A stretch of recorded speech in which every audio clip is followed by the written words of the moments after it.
Comment ça se fait que tu es sec au niveau du ventre et pas au niveau du visage? Première fois que tu entraînes ta mâchoire? C'est la première fois. Ah, je commence à brûler là. Ouais, t'en peux plus.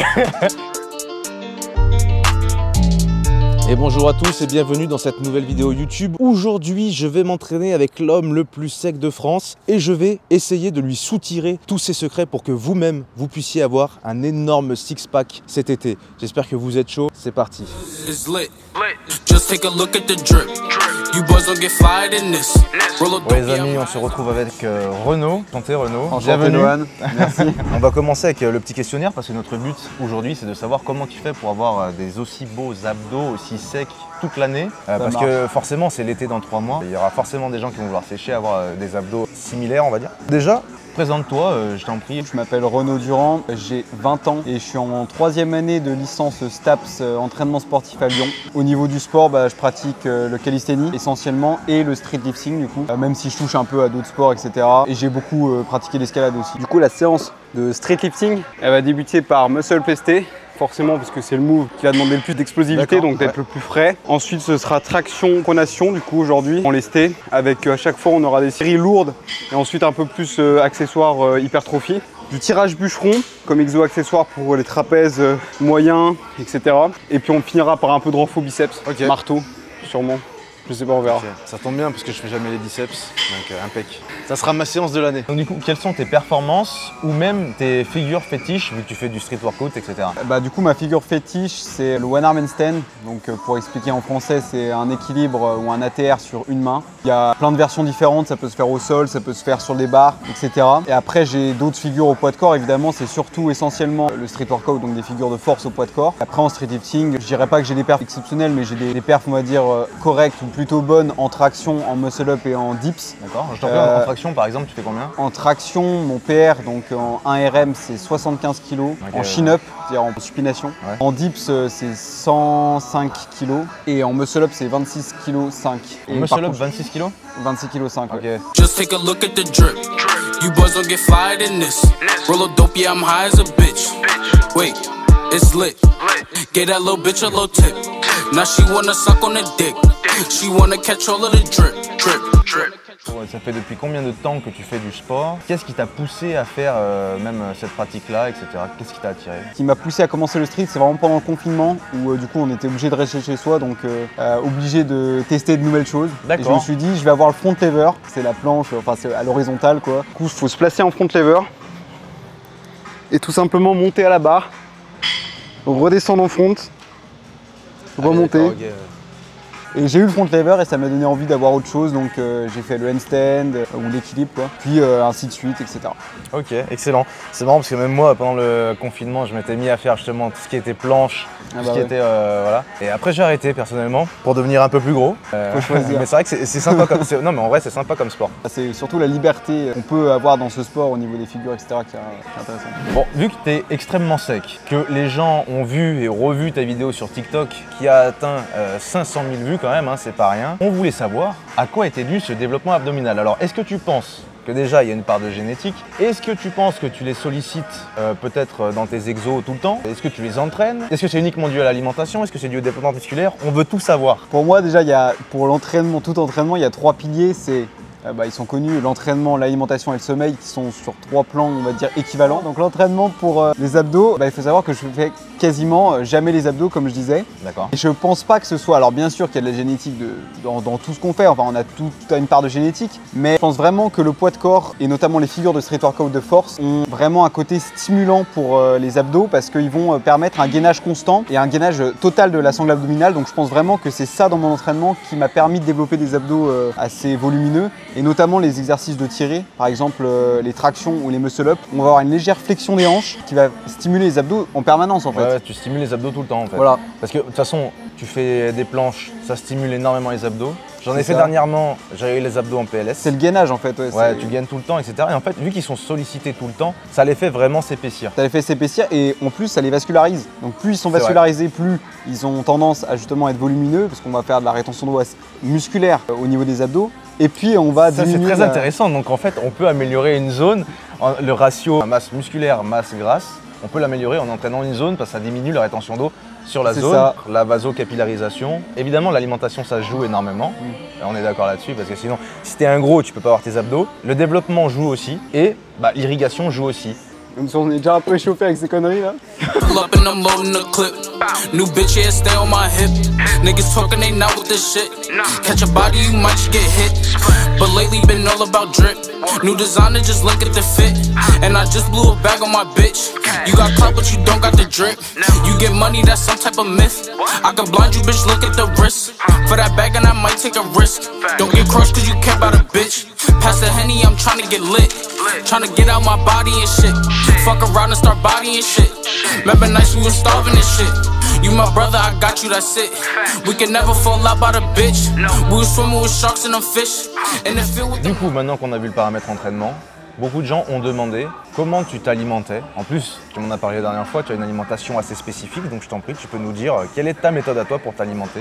Alors déjà, je pèse pas mes aliments. Ça, c'est important parce que tout le monde pense qu'il faut vraiment être carré, soit vraiment une prison, etc. Non, je sais à peu près ce que je mange. Le plus important, c'est la balance Calorique, énergétique. quoi. Voilà, Ouais, c'est ouais. ça. Pour rester sec, il faut presque avoir l'intention d'être en léger déficit chaque jour, en fait. C'est ça ce qu'on doit rechercher. Pour ça, le volume alimentaire, j'ai tendance, moi, à manger des repas qui sont hyper volumineux. Par exemple, je sais pas, typiquement fromage blanc 0%, c'est hyper lourd et peu calorique. Fruits, genre les pommes, etc. Ça, c'est la première chose. Si on maintient une quantité de protéines suffisante et un apport en lipides conséquent, donc on maintient les systèmes hormonaux, etc., on peut maintenir une bonne masse musculaire et un beau taux d'énergie sans avoir trop de glucides. En étant bas en glucides, j'ai pas de problème de satiété ni rien du tout. Je me fais plaisir, je suis satisfait dans ce que je mange, avec justement un ratio de lipides. Donc pour donner des chiffres, je suis environ à 25% de glucides, 30-35% de protéines et le reste en lipides. Essentiellement des fruits, enfin des trucs non transformés. Et ça m'arrive de manger des pâtes et du riz, mais c'est rare. Ok.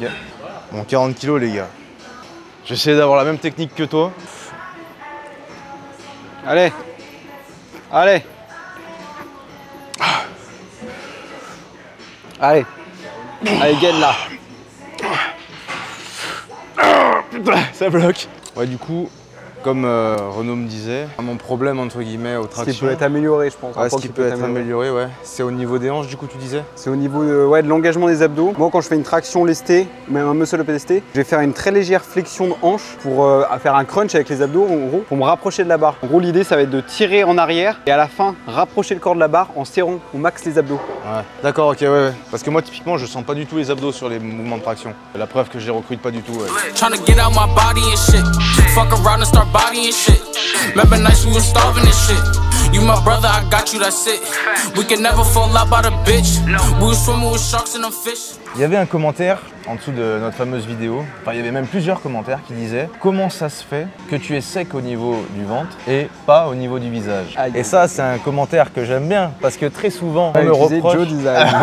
Non, mais ça j'aime bien parce que souvent on me dit à moi justement que j'ai perdu du poids et donc que c'est pour ça que ma mâchoire elle s'est creusée et que limite elle s'est élargie, tu vois, parce que ma mâchoire s'est élargie, tel est le cas. Et justement là on a un parfait exemple de quelqu'un d'extrêmement sec qui n'est pas forcément sec du visage parce que les deux ne vont pas forcément ensemble, tout comme il y a certaines personnes qui font du gras au niveau du ventre, qui sont beaucoup plus secs au niveau du visage, tu vois. Je t'en prie, toi, comment tu peux par exemple nous expliquer ça? Moi, je dirais que c'est encore une fois une question de vascularisation.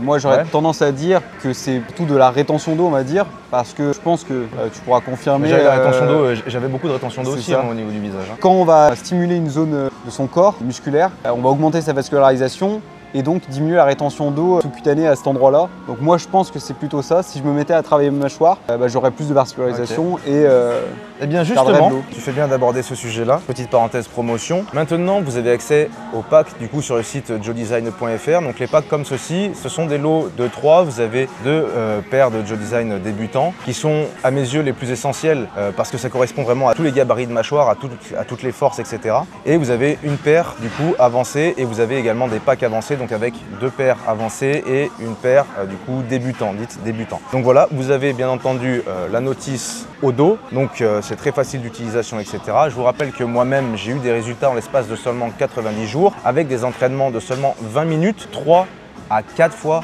par semaine seulement. Donc si vous aussi vous souhaitez avoir une mâchoire plus carrée, moins de joues, moins de double menton, eh bien je vous laisse aller sur le site joedesign.fr. Mais également, vous pouvez retrouver sur des points de vente physiques les produits de la marque, notamment chez Eric Favre Gym à Villefranche. On va faire un petit taste en direct. S'il vous plaît, si vous voulez recycler le packaging, parce que quand même j'ai travaillé toute la nuit pour le faire, vous avez juste à ouvrir ici, pas besoin de déchirer quoi que ce soit. Hop, tu veux commencer par lesquels? Le débutant peut-être? Débutant, oui, parce que avancer ça va... prendre une crampe à la mâchoire direct. Première fois que tu entraînes ta mâchoire? C'est la première fois. Ça va être monumental. Alors tu vois, tu as les petits pointillés, là c'est pour en fait les caler au niveau des dents supérieures. Tu mets bien au niveau des molaires, donc bien derrière les canines. Et là tu squeezes, pas au max, mais tu gaines un petit peu, tu vois, tu restes un peu en forçant comme ça. Normalement tu vas sentir que ça chauffe. Et une fois que tu as bien pris l'habitude justement de rester gainé sur le produit, donc avec la langue au palais, etc., pour que ça soit bien mis, tu vois, là tu vas pouvoir commencer à mâcher, à faire des exercices de mastication dessus. Donc là, vas-y, mâche. Et là par contre, je te laisse, allez, vas-y, une petite minute et je pense que ça va te chauffer. Déjà là, ça chauffe. Ça chauffe là? Ouais, déjà là, ça crampe. Alors que tu as des gens à peine ils contractent, on le voit. Hein? Ça commence à brûler là. Ouais, t'en peux plus. Genre le caméraman, s'il contracte, on voit la mâchoire, tu vois. D'une manière innée, il a le masséter développé. Et ça, c'est après, voilà. Mais c'est vrai que du coup, le développement des masséters fait en sorte qu'on ait plus ou moins de rétention d'eau sur la zone. Est-ce que ça brûle? Ça brûle, ouais. Là, je me vois pas le faire 20 minutes là. Ouais, au début, ouais, tu fais 10 minutes, voilà. 5 minutes de repos entre les séries, ça passe. Bon, du coup, là, on est sur des exercices de musculation standard. Donc, je te laisse nous expliquer pourquoi toi, tu fais ça. Je fais toujours un peu de renfo après le travail en force sur du lest, sur des muscle-up et des tractions, pour surtout travailler ce qui va être moins engagé dans ces mouvements. Par exemple, les trapèzes, ils sont moins engagés que les grands dorsaux sur les tractions. Donc, je vais faire un peu de tirage bûcheron et je vais renforcer au niveau des brachios après avec du curl marteau ou du curl classique, histoire de renforcer les biceps et prévenir les blessures aussi. Ok, super. La musculation, toujours utile, du coup, les gars. Make a movie, not talking a clip. It's lit. Just take a look at the drip. You boys don't get fired in this. Roll a dope, yeah, I'm high as a bitch. Wait, it's lit. Get that little bitch a little tip. Now she wanna suck on the dick. She wanna catch all of the drip, drip, drip.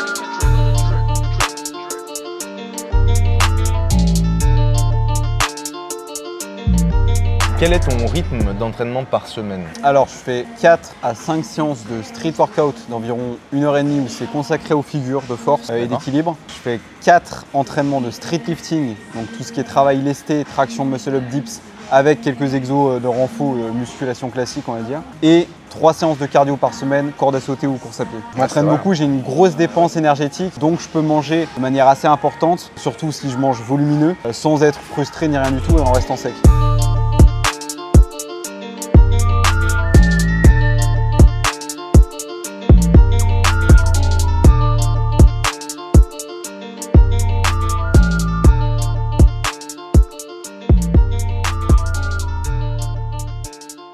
Dernière question, quel serait ton meilleur conseil pour progresser dans l'entraînement? Je dirais que c'est l'intensité.